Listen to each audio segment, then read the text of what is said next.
আসসালামু আলাইকুম। এই পর্বে আমরা আলোচনা করব অধ্যায় ৮ থেকে টাইপ ২ এর যে এমসিকিউ গুলো রয়েছে সেগুলো নিয়ে আলোচনা করব।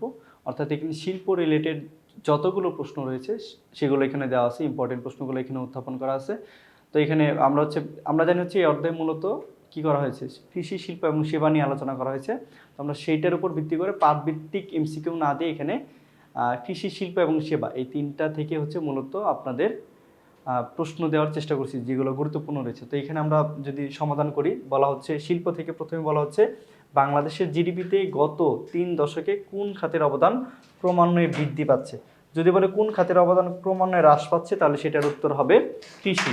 যদি বলে কোন খাতের অবদান ক্রমান্বয়ে বৃদ্ধি পাচ্ছে তার মানে সেটা হচ্ছে শিল্প। আর আমরা জানি বাংলাদেশের যে অর্থনীতির যে খাতগুলো রয়েছে সেগুলোকে মূলত তিনটা ভাগে ভাগ করা হয়েছে। একটা হচ্ছে কৃষি, শিল্প এবং সেবা। তো এর মধ্যে শিল্পের অবদান ক্রমান্বয়ে বৃদ্ধি পাচ্ছে, তার মানে কি এটা হ্রাস পাচ্ছে না, ক্রমান্বয়ে কি হচ্ছে, বৃদ্ধি পাচ্ছে।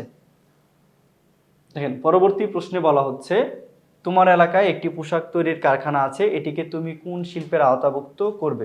তো আমরা জানি পোশাক শিল্প মূলত হচ্ছে মাঝারি ধরনের শিল্প, কিন্তু যদি বস্ত্র শিল্প বলা হয় তাহলে সেটা কি হবে, সেটা হবে বৃহৎ শিল্প। যদি সার শিল্পের কথা বলা হয়, সিমেন্ট শিল্পের কথা বলা হয় তাহলে সেগুলো কি হবে, বৃহৎ শিল্প। কিন্তু পোশাক শিল্প হচ্ছে এটা মাঝারি ধরনের একটা শিল্প। নিচের কোনটি বৃহৎ শিল্প, খুবই গুরুত্বপূর্ণ একটা প্রশ্ন দেওয়া আছে। প্লাস্টিক, এটা হচ্ছে ক্ষুদ্র শিল্পের অন্তর্গত। সাবান ক্ষুদ্র শিল্পের অন্তর্গত। তারপর হচ্ছে রেশম, এটাও কি বৃহৎ শিল্পের অন্তর্গত না। একটু আগে বললাম যে বস্ত্র শিল্প কিসের অন্তর্গত, বৃহৎ শিল্পের অন্তর্গত। পরবর্তী প্রশ্নে বলা হচ্ছে বৃহৎ শিল্পের অন্তর্ভুক্ত কোনটি, আরেকটি মানে তুলনামূলক কম গুরুত্বপূর্ণ, বলা হচ্ছে সিমেন্ট, প্লাস্টিক, চামড়া এবং হচ্ছে পোশাক।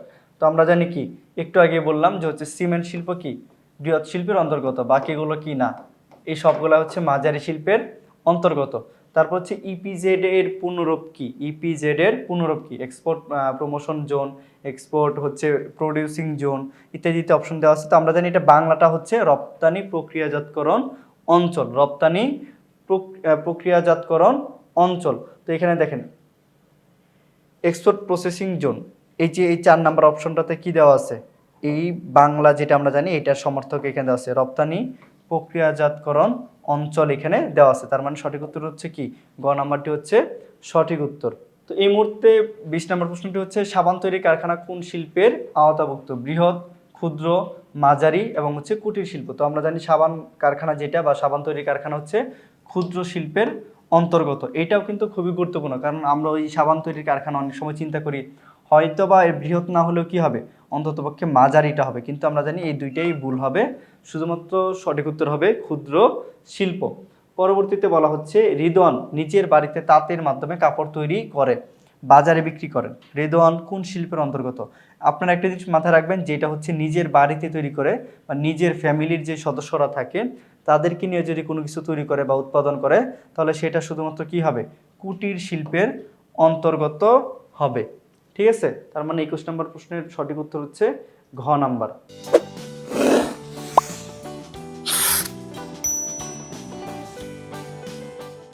22 নম্বর প্রশ্নটি হচ্ছে বাঁশ ও বেতের তৈরি ঝুড়ি কোন শিল্পের অন্তর্গত, বৃহৎ, মাঝারি, ক্ষুদ্র এবং কুটির। তো এটা হচ্ছে কি, যেহেতু বাঁশ ও বেতের তৈরি ঝুড়ি আমরা বাড়িতে তৈরি করতে পারি, যার কারণে আমরা বলতে পারি এটা কি, কুটির শিল্পের অন্তর্গত।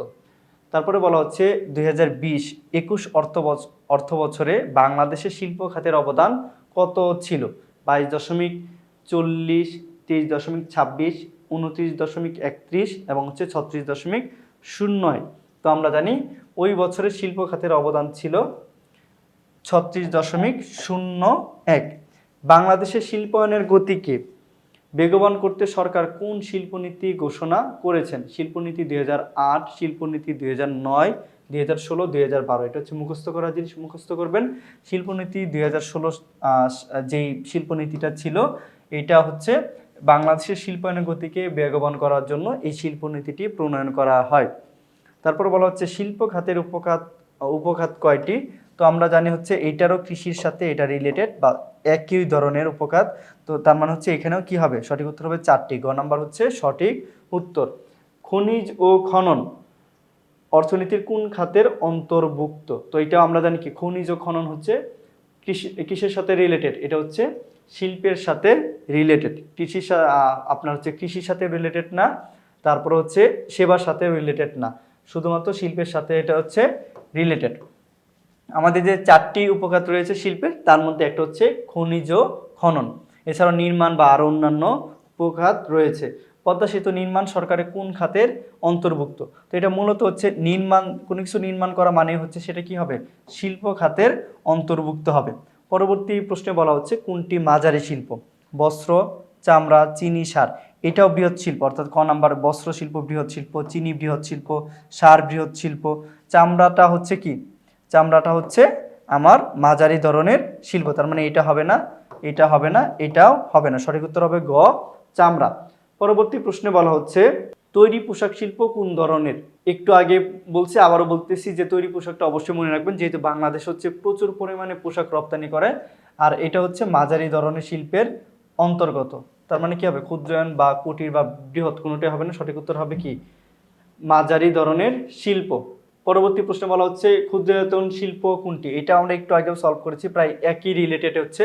তখন বলা হয়েছিল যে সাবান শিল্প কোন শিল্পের অন্তর্গত। তো এখন অপশনে তো হচ্ছে কি আছে, সাবান দেওয়া আছে, কিন্তু প্রশ্নে সাবান দেওয়া নেই। তো আমরা জানি পাট শিল্প হচ্ছে কি বৃহৎ শিল্প, প্লাস্টিক হচ্ছে ক্ষুদ্র শিল্প, কাগজ শিল্প হচ্ছে বৃহৎ শিল্প, আর শুধুমাত্র সাবান শিল্পটা হচ্ছে কি আমার ক্ষুদ্রায়তন শিল্প। পরবর্তী প্রশ্ন বলা হচ্ছে হনুফা তার ছেলে মেয়ে নিয়ে ঘরে বসে বাঁশ বেতে জুড়ি তৈরি করে বাজারে বিক্রি করে। হনুফার এই কাজটি কোন ধরনের শিল্প? তো যেহেতু ঘরে বসে তৈরি করে, তাহলে সেটা কি হবে, কুটির শিল্পের অন্তর্গত। বাংলাদেশে মোট কয়টি ইপিজেড রয়েছে? এটা হচ্ছে আমরা জানি, সবাই জানি 8টি ইপিজেড রয়েছে, ঠিক আছে। যদি বিভাগ 8টি, ইপিজেডও আছে 8টি, যদিও সব বিভাগীয় শহরে কি নাই, ইপিজেড নাই, তারপরেও মনে রাখবেন বিভাগীয় শহরের সাথে এটা কি মিল রয়েছে। ইপিজেড অঞ্চল স্থাপন করা হয়েছে কেন? এটার বাংলা হচ্ছে রপ্তানি প্রক্রিয়াজাতকরণ অঞ্চল, অর্থাৎ কি এই এলাকা থেকে কি করা হয়, আপনার যত ধরনের পণ্য হয় সবগুলো রপ্তানির জন্যই তৈরি হয়। তো এই প্রথম অপশনে দেওয়া আছে আমদানি বাড়বে। তো আমরা জানি এখানে আমদানি বাড়বে না, আমদানি কমবে, বরঞ্চ কি হবে, রপ্তানি বাড়বে, তার কারণে এটা সঠিক উত্তর হবে না। বেসরকারি বিনিয়োগ বাড়বে, হ্যাঁ, এখানে অনেক বেসরকারি যে প্রতিষ্ঠানগুলো রয়েছে সেখানে বিনিয়োগ করে, অর্থাৎ কি হবে, বেসরকারি বিনিয়োগ বাড়বে। বৈদেশিক বিনিয়োগ বাড়বে, তার মানে আমরা এখানে রপ্তানি করতেছি, তার মানে কি হবে, বৈদেশিক বিনিয়োগ বাড়বে, অর্থাৎ সঠিক উত্তর হবে 2 ও 3, অর্থাৎ গ নাম্বারটি কি হবে সঠিক উত্তর। পরবর্তী প্রশ্নে বলা হচ্ছে একটি উদ্দীপক দেওয়া আছে, বলা হচ্ছে উদ্দীপকে মতি তার পরিবার নিয়ে গ্রামে বসবাস করে, সেখানে গ্যাস নেই কিন্তু বিদ্যুৎ আছে, পরিবারের সকলে মিলে ঠোঙ্গা তৈরি করে জীবনযাপন করে। যেহেতু এখানে পরিবারের কথা উল্লেখ আছে, তার মানে সেটা কি হবে, কুটির শিল্পের অন্তর্গত হবে। মতিদের মতো উদ্যোক্তাদের উন্নয়নে কি হবে, উন্নয়নে কি করতে হবে? বলা হচ্ছে সহজ শর্তে ঋণ প্রদান করতে হবে, হ্যাঁ, অবশ্যই আমাকে সহজ শর্তে ঋণ প্রদান করতে হবে। বিদেশি দ্রব্যের ব্যবহার কমাতে হবে, যেটা এটা আমাদের যারা হচ্ছে প্রান্তিক পর্যায়ের লোকজন তৈরি করে, তার মানে অবশ্যই তাদেরকে উৎসাহ করতে হলে বা তাদেরকে সুযোগ দিতে হলে অবশ্যই আমাদের বিদেশি দ্রব্যের ব্যবহার কমাতে হবে। প্রশিক্ষণের ব্যবস্থা করতে হবে, প্রশিক্ষণের ব্যবস্থা করলে তারা আরও বেশি উন্নত মানের এবং আরও বেশি পরিমাণে দ্রব্য তৈরি করতে পারবে। তার মানে সঠিক উত্তর হচ্ছে 1, 2 ও 3, এই 3টি সঠিক। পরে আরেকটি গুরুত্বপূর্ণ প্রশ্ন আছে, বলা হচ্ছে কোনটি কৃষিভিত্তিক শিল্প? চামড়া, টেক্সটাইল, অ্যালুমিনিয়াম, পাওয়ার টিলার, নির্মাণ। তো এগুলো হচ্ছে সবগুলো হচ্ছে শিল্পের অন্তর্গত, ঠিক আছে, কিন্তু কৃষির সাথে রিলেটেড হচ্ছে চামড়া, কারণ আমরা জানি চামড়া পায় হচ্ছে কি বিভিন্ন প্রাণীর থেকে। তো আর এই প্রাণীটা হচ্ছে প্রাণী সম্পদ, অর্থাৎ ওই কৃষির সাথে রিলেটেড, যার কারণে সঠিক উত্তর হবে ক নাম্বারটি হবে সঠিক উত্তর। তো এই ছিল আমার অষ্টম অধ্যায় থেকে টাইপ 2-এর শিল্প থেকে আসা যত ধরনের গুরুত্বপূর্ণ প্রশ্ন। দেখা হচ্ছে পরবর্তীতে নতুন কোনো টাইপের এমসিকিউ নিয়ে। ততক্ষণ পর্যন্ত ভালো থাকুন, সুস্থ থাকুন, আল্লাহ হাফেজ, আসসালামু আলাইকুম।